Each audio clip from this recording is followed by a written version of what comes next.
Olá, meninos e meninas, sejam todos muito bem-vindos. Vocês estão no canal Sistema de Ensino Monte Carlo, um canal pensado para você, estudante do ensino público, você do ensino médio, do ensino fundamental, você que está estudando para prova, estudando para fazendo pesquisa para trabalho escolar, até mesmo você universitário, pesquisador profissional, né? Curioso da matéria. Esse canal foi feito exclusivamente com todo o carinho pensado em você, tá? Aqui, como sempre, o professor Eduardo. E nós estamos dando prosseguimento ao nosso módulo de História. Estamos ainda no período médio, Idade Média. Falamos sobre o sistema feudal, falamos sobre o Islã, que também está introduzido nesse período. E nós vamos começar a estudar a África, tá? Vamos separar 3 videoaulas para dar uma introdução, né? Um estudo superficial, na verdade, uma introdução daquilo que seria a África. Eu pretendo dedicar um módulo exclusivo para a história da África, mas para isso eu ainda estou adquirindo certo conhecimento, lendo alguns livros, por exemplo, estou lendo esse daqui, A Enxada e a Lança, de Alberto da Costa e Silva, para ter um embasamento do que é o continente africano, do que é a cultura africana em geral, além de outros livros que eu também pretendo adquirir para poder fazer esse módulo todo dedicado à África. Mas por hora, tenho aí essas 3 videoaulas para falar do continente africano, né? E começando uma forma de introduzir os estudos de África, nós fizemos isso com o islamismo.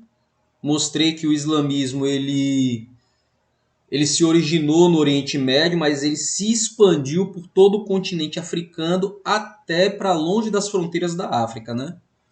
Isso tudo já foi explicado, dá uma passadinha lá na playlist do canal para mais detalhes, até mais para um aprofundamento e revisão. Então vamos lá, turma. Os reinos islamizados do Sahel. Eu começo essa videoaula com essa pergunta: por que conhecer a história da África? E a propósito, eu coloquei essas duas imagens, né? Duas imagens bem distintas uma da outra.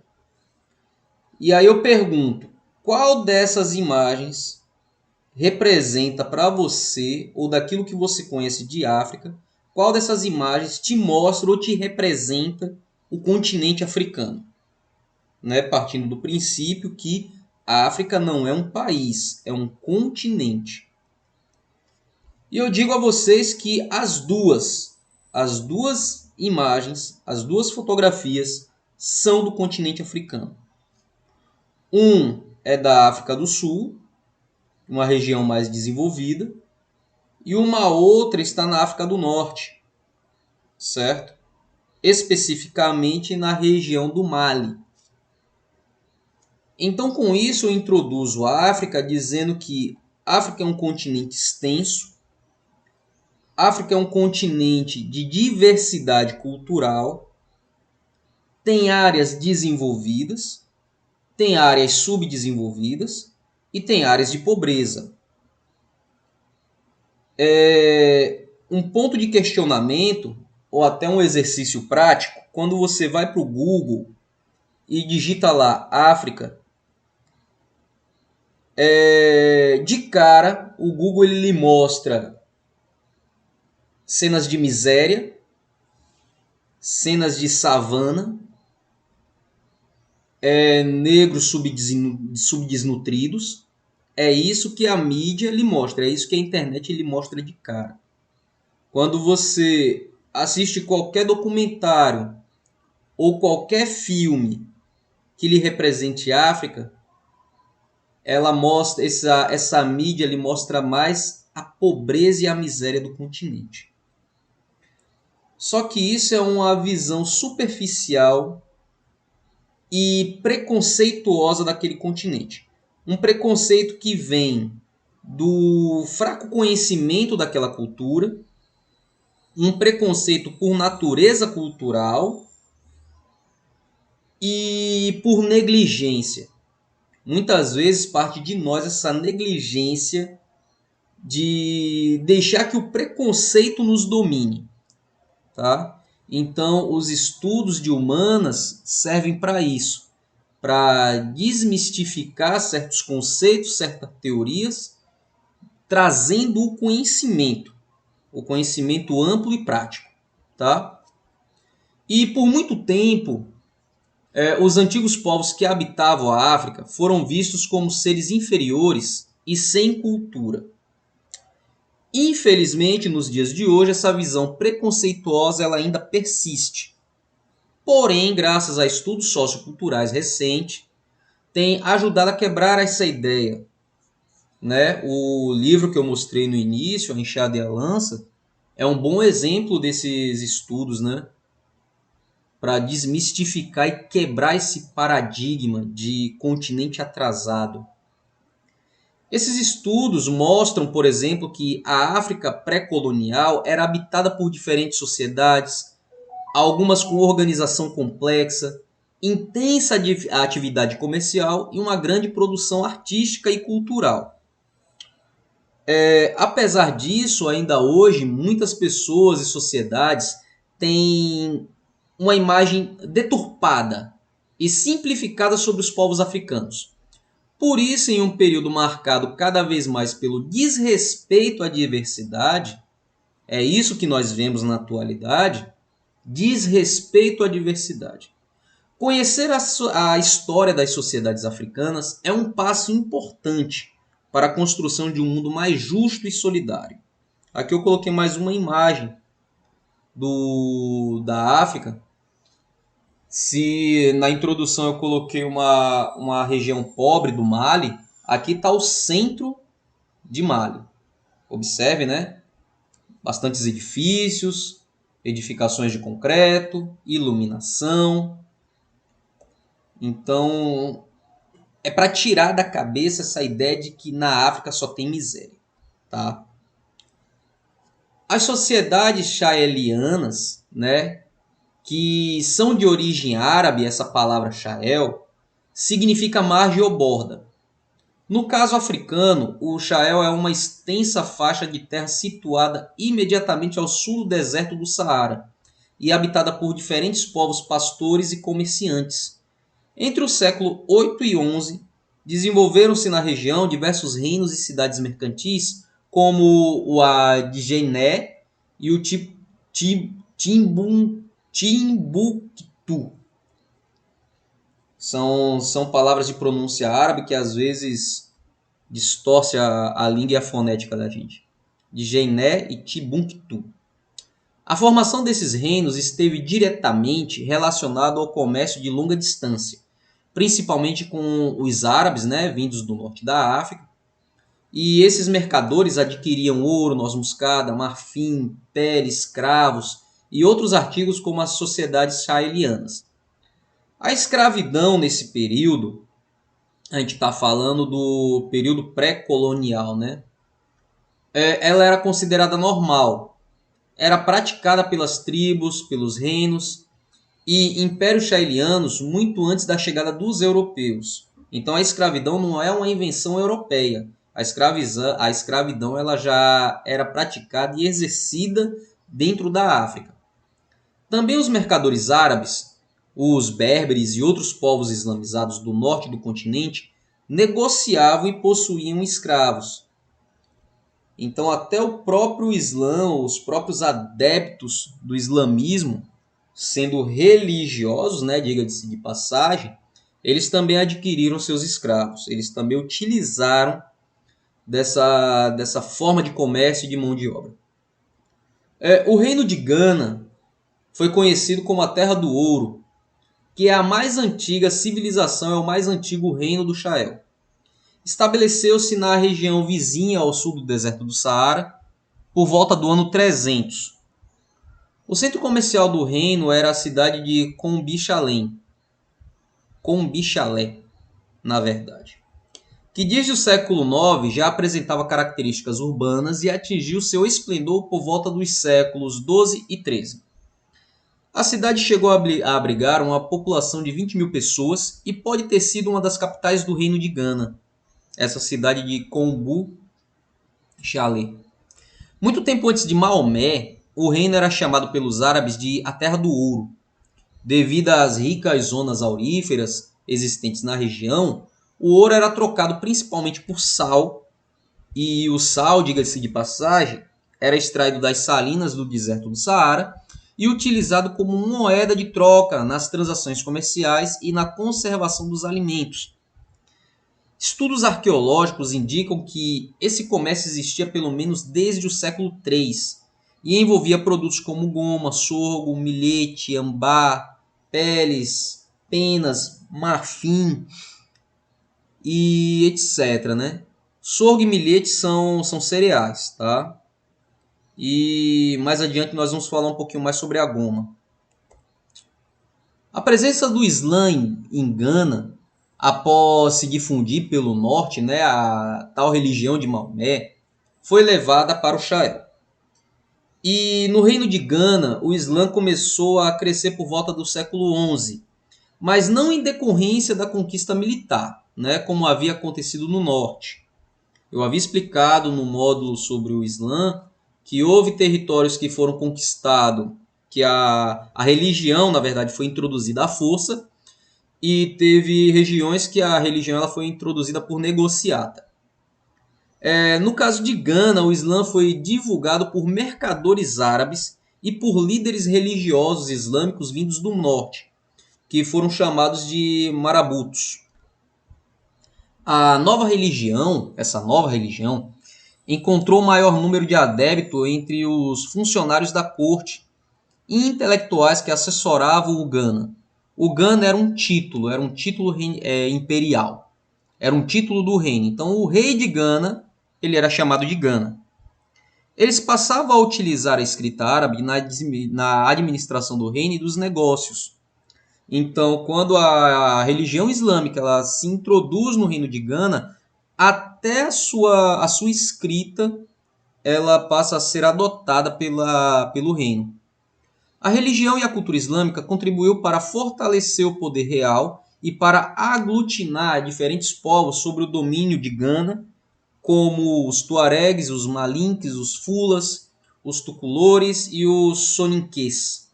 Todas essas tribos, todas essas sociedades faziam parte do domínio do Império de Gana, do Reino de Gana.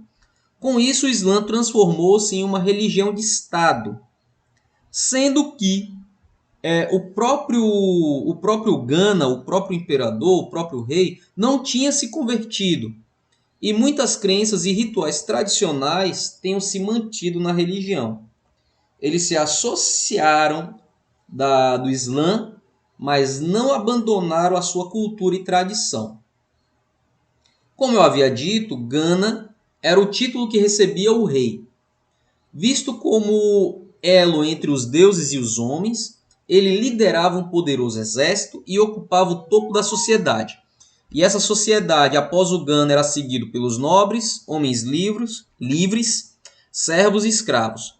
O poder do Gana dependia da quantidade de súditos, aldeias e cidades que estavam sob sua autoridade, os quais deviam pagar tributos, fornecer soldados para as guerras e servidores para a corte.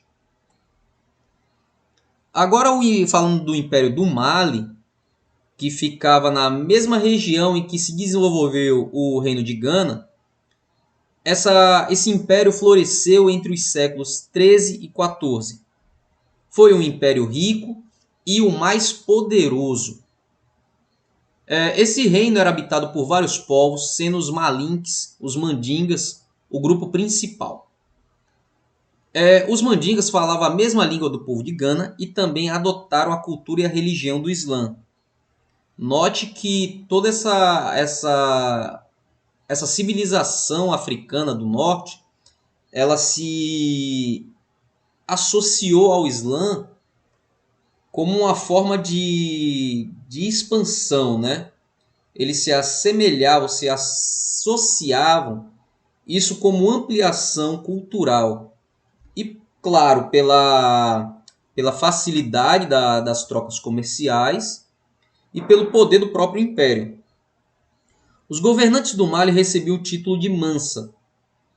E Mansa, em árabe, significa rei dos reis. Segundo cronistas árabes, entre os mais famosos Mansa estava Sundiata Keita, fundador do reino de Mali e responsável por centralizar diversos grupos malinques sobre o seu poder. E Mansa Musa, que organizou o império em províncias, estreitou os laços com o Egito e ampliou a extensão do seu reino. Mansa Musa também fez uma rica peregrinação a Meca em 354, carregando pelo deserto ouro e presentes, sendo que sua viagem foi relatada no Atlas catalão de Abraham Crespes em 1375, mostrando assim a riqueza do império, né? Aquela determinação da religião islâmica de se visitar a Meca, tanto para os adeptos da religião para os convertidos, como para os convertidos, visitar a Meca pelo menos uma vez na vida. Então ele vai fazer isso carregando ouro e distribuindo presente, mostrando quão poderoso o reino de Mali era, né? O comércio, o controle das rotas caravaneiras transarianas e a cobrança de taxas sobre produtos como ouro, sal, escravo, marfim e noz de cola eram fundamentais para a manutenção do Estado, da corte e do próprio Mansa. Com as taxas cobradas, o imperador obtinha um cavalo para o exército e comprava tecidos e artigos de luxo, como forma de demonstrar o poder. Sendo que a população em geral não era favorecida pela riqueza do comércio transariano, exceto pelo sal, porque o sal, por ser uma moeda de troca e um símbolo de valor, então desse item, desse material, a população ela se favorecia, mas não do comércio em geral. E esse sal era indispensável na alimentação, na conservação dos produtos, né? Se tratando de uma área de região tropical. Os súditos viviam em vilarejos, em casebres feitos de barro, cultivavam cereais e raízes, criavam animais como bois, camelos, cabras, pescavam, teciam e produziam objetos artesanais, como cestos e potes. Agora falando das cidades de Timbuktu e de Jeiné, que eram localizadas às margens do rio Níger, essas cidades foram incorporadas ao Império de Mali no século XIII. Antes dessa data, porém, já eram grandes centros políticos. E mais que isso, eram mercados que controlavam a chegada dos produtos trazidos pelas caravanas do norte e do sul da África. Então essas duas cidades, Timbuktu e Jeiné, eram um centro de abastecimento e de distribuição. Era aquela cidade de entroncamento. Os comerciantes e os negociantes, os caravaneiros, eles vinham das regiões, né? Do norte e do sul da África. Enquanto eles chegavam naquela região, a partir dali eles faziam suas distribuições para as regiões adjacentes. Então ali se tornou um entreposto comercial. E sob o governo de Mansa Musa, essas cidades foram transformadas em centros cosmopolitas. Esses centros cosmopolitas serviam como de difusão e divulgação das artes, né, e das culturas. Não só como centro comercial, como centro de distribuição do comércio, mas também um centro de distribuição cultural e artística, sendo que artistas e letrados foram convocados para trabalhar tanto em Djenné como em Timbuktu. E diversas mesquitas e prédios públicos foram construídas nessa região por esses artistas, né? E arquitetos em geral. A cidade de Timbuktu destacou-se como grande polo cultural. Sob o domínio do Império de Mali, a cidade se tornou um ponto de encontro de intelectuais e estudiosos que vinham de vários lugares do mundo árabe. A Universidade de Chancoré, por exemplo, fundada por volta do século XII, formavam com a Universidade de Jingará e Bé e a de Sidi e Arriá, essas três universidades juntas formaram um importante complexo de estudo em Timbuktu. E nessas instituições ensinava-se lógica, astronomia, caligrafia árabe, matemática e história. Também se transmitiam os fundamentos do Islã por meio da literatura e do estudo do Alcorão.